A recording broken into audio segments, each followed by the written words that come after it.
Finding the vector equation of a line. You will recall from junior school that if you had to find the equation of a line, you could be given a point and maybe a second point, and then you would use the 2-point formula and you'd find the equation, or you could be given a point and say a gradient, and you'd use this formula.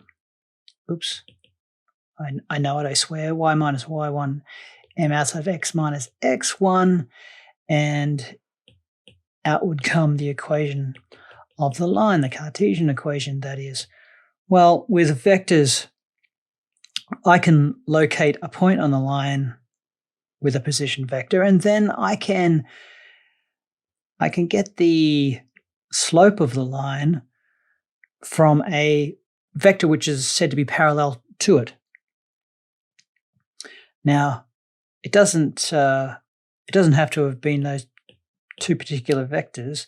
I could have had it the other way around. Say I could have this as the point on the line, this could be the position vector, and say this could be the vector which is parallel to the line. All right, or just to push the point home, I could have, let's say, this as the point on the line. This could be the position vector that tells me where that point is, and then I could have some vector like this, which from which I could use its sense or its direction to get the slope or direction of the line. So there are an infinite number of ways to write the vector equation of a line. So let's write that out a little more formally. So if I have A here, this is the vector A, and then if I have another point here, B, say, and I have a vector which is going from A to B. Now it's on the line, but it doesn't have to be. I could have expressed the same vector as, actually I get this right, so I'm going across 4 and up 2. I could have the same vector AB expressed like this in terms of a position vector. All right. So a line, I like green, a line may be uniquely determined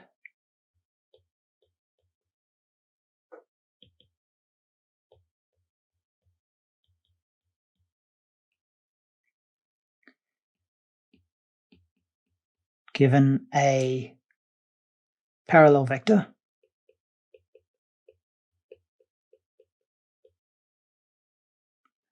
and a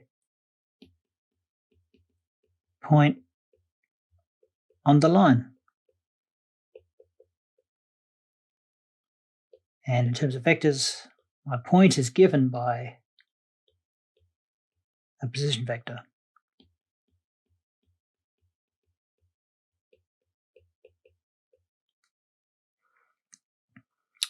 Now, clearly the length of the vector doesn't matter. B could have been up here, right? Could have been longer. B could have been here, and this parallel vector could have been shorter. Indeed, B could have been down here, and the whole thing could have went that way. So clearly, the length of the parallel vector doesn't matter.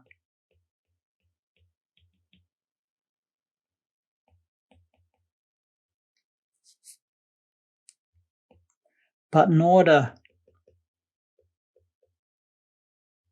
oops, getting lazy. But in order to generate the line, to generate all points on the line, Let's call it a locus. The locus describes it well, but in order to generate a locus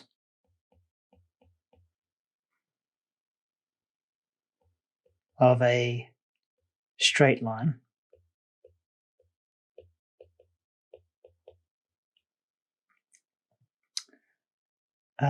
we multiply that parallel vector. The vector, let's go over here, is multiplied by, now we call this lambda, probably coming from length. My lambdas are wobbly. By lambda, where we take lambda and we say, can we please roll it from minus infinity all the way through to infinity? And that will allow us to generate all of the points along the line. So B itself will slide all the way up and down the line, and that'll generate the line in its entirety.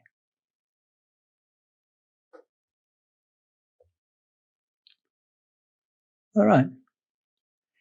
So as I mentioned earlier, there's an infinite number of ways to actually give the vector equation of a line. And here I'm going to do the same problem 3 times over, just to illustrate the point. So if I do something similar to what I had there, I had that dot there, and then, yeah, so let's have this as the point on the line, and this can be my vector, which is parallel to it. And in my second example, let me take the same point on the line, and I will take that as the second point. So this will be the vector parallel, much shorter. And I will take, in the third, I will take that as the position vector, and let me go backwards to make that the second point. Right, so let me locate those or label those. This is the point 2, 3. This is the point 6, 5.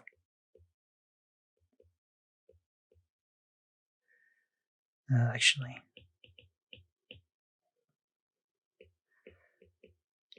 six, 5. This is 2, 3 here. Here I've got to cross 2 and up 1. So that's 4, 4. This I went backwards 2 and up 1. And then I end up down minus 4.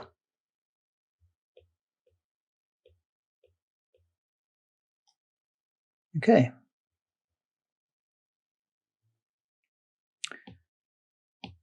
So then, what is the vector equation of the line L in each of these cases?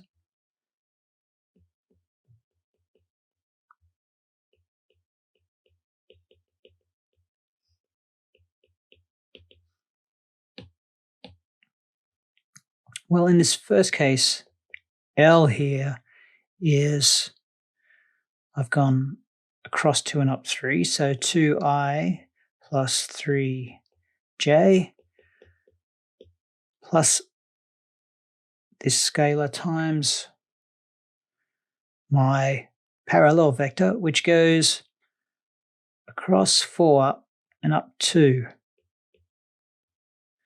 So 4i plus 2j.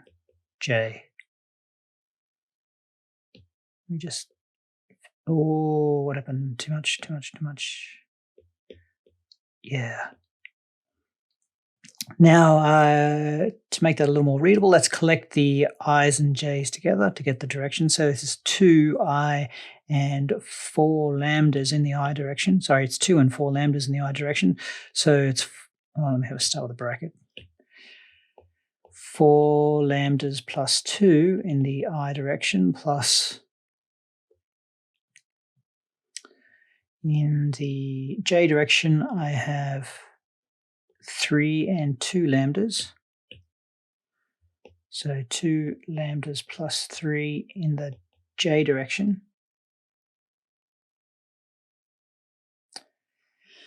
On to the second example. L here will be given by, it's the same point, concentrate, 2i plus 3j. The lambda, lambda times the position vector. So I'm going across 2 and up 1, 2, 1. So it's 2i plus a j, and collecting those together gives me L is, I got 2i and I got 2 and 2 lambdas. So 2 lambda plus 2. That's in the I direction, and in the j direction, I have a 3 and just a 1 lambda. So lambda plus 3 in the j direction. And in my last example, I've gone backwards 2 and I've gone up 1 to get to the point on the line, and my parallel line vector goes down 1. Well, left. We go left first. Horizontally first. So we go minus 2i and we come down 1. Collecting those together, in the I direction, I have minus 2 and minus 2 lambda.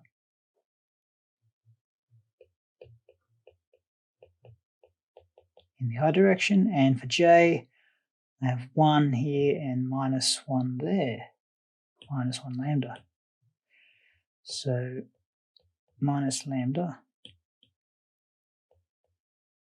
minus, no, yes, minus 1.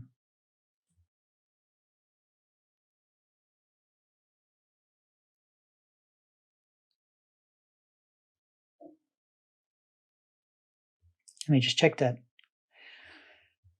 I'm collecting together the j's. I have a minus, a plus 1. That's plus. Okay, sorry. Plus 1 in the j direction. Okay. There you have it. 3 different ways of expressing the same line. Now, you may be asked for the parameters, the parametric equations, or the equations in terms of the parameter.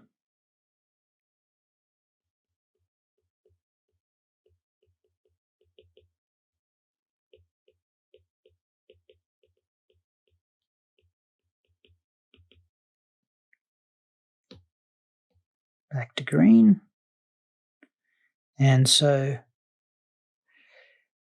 for x, it's this thing, and for y, it's this thing. So x is 4 lambda plus 2, and y is 2 lambda plus 3. For that version, here x is 2 lambda plus 2, and y is lambda plus 3. And for this version, minus 2 lambda minus 2, and y is 1 minus lambda, say. Oh, I've got this circle. There we go. Done. And of course, if you want to get back to the Cartesian equation, you just eliminate lambda from each of those. Another thing you could be given, asked for, are the direction numbers.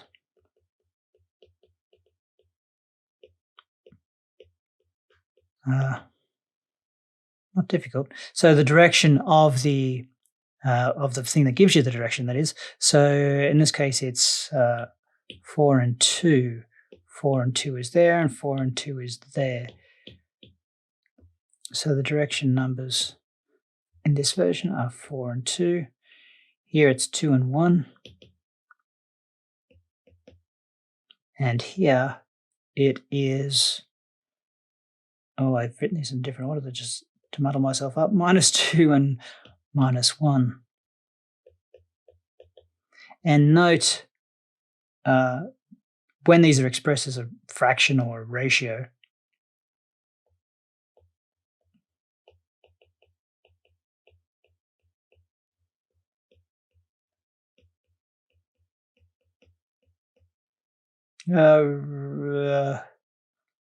maybe ratio is a better word. When expressed as a ratio, these all simplify to 2, 1. And so you can see that maybe it's the case that this is the better equation compared to the other two. So this one, it's better. Here, this 2, I could factorize a 2 out of here and it'd be absorbed by the lambda, say. And here that's already happened. Here I have an extra minus that I don't need. But is it the best? Is there a better way of expressing this line in terms of a vector equation? Probably. There's probably a better way to write this, or a shorter way, or a more satisfying way. Is there a better point to pick on the line? Probably. You think about that. All right.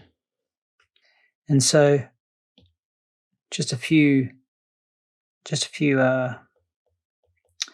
general notes. You'll be expected to do this in 3 dimensions, and of course it's pretty much all the same. There's no great differences there. So expect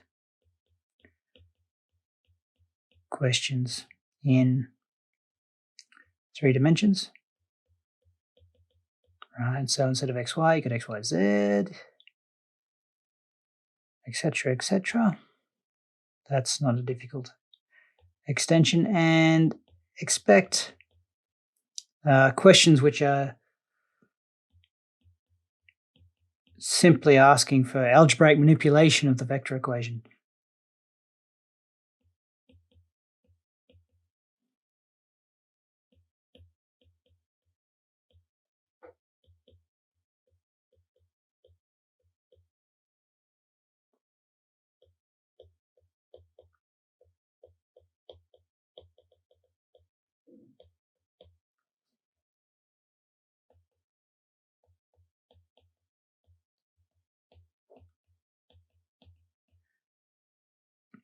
So an example might be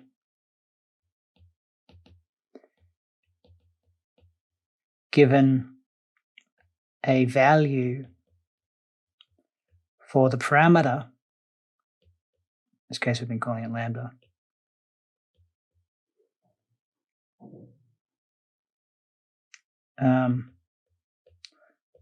find the corresponding